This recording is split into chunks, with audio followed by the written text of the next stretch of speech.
everyone. It's Thanksgiving, or getting to be. It's a few days from Thanksgiving as we record this, and my table looks a little bare, and there'll just be two of us for this year, just Greg and I.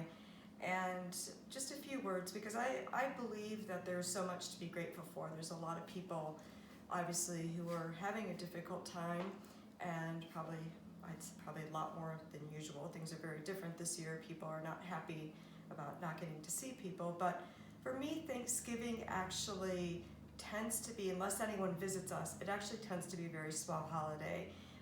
I've had to spend time within myself to let go of past things that have happened on Thanksgiving. There have been a lot of losses in my life, as many of you know, and not only that, but there have been family, shall we say, disagreements at the Thanksgiving table. A former mother-in-law leaving in the middle of Thanksgiving, saying she had enough and walked out the door. So I think within myself, I have had to make peace with a lot of different things that have happened. And to do that, I had to reframe the way I looked at Thanksgiving. I always believe there's a lot to be grateful for.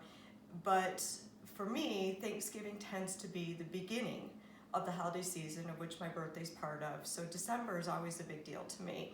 And I usually have a big party and do all sorts of things, and that will be different this year. And I had to figure out how I was going to do that this year. So instead of being able to do things for other people, although we have something we're going to do, some sort of curbside thing we're planning, it's about sharing.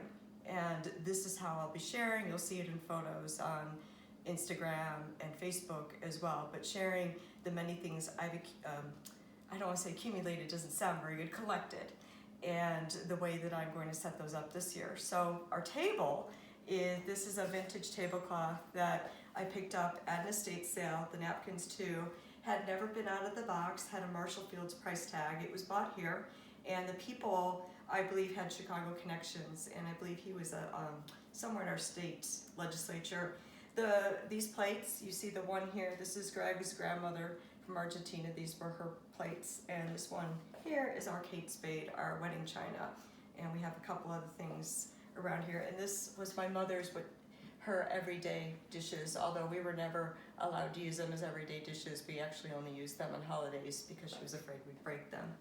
And the other thing I wanted to point out here at the table is this ceramic turkey, and I believe this was a gift to my mom when she was teaching before she married, and from the principal. And I don't remember if it was a Thanksgiving gift or it was actually a wedding gift, and then my mom had put in these, she loved the fake flower thing. We found fake flowers all over the house, so I haven't taken them out.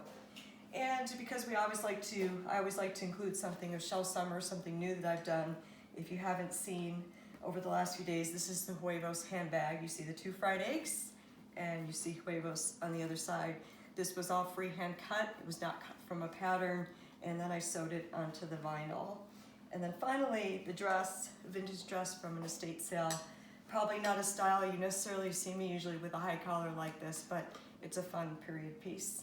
And so with this Thanksgiving wish for 2020, I hope everybody has a shell-tastic Thanksgiving and that you find happiness and peace within yourself.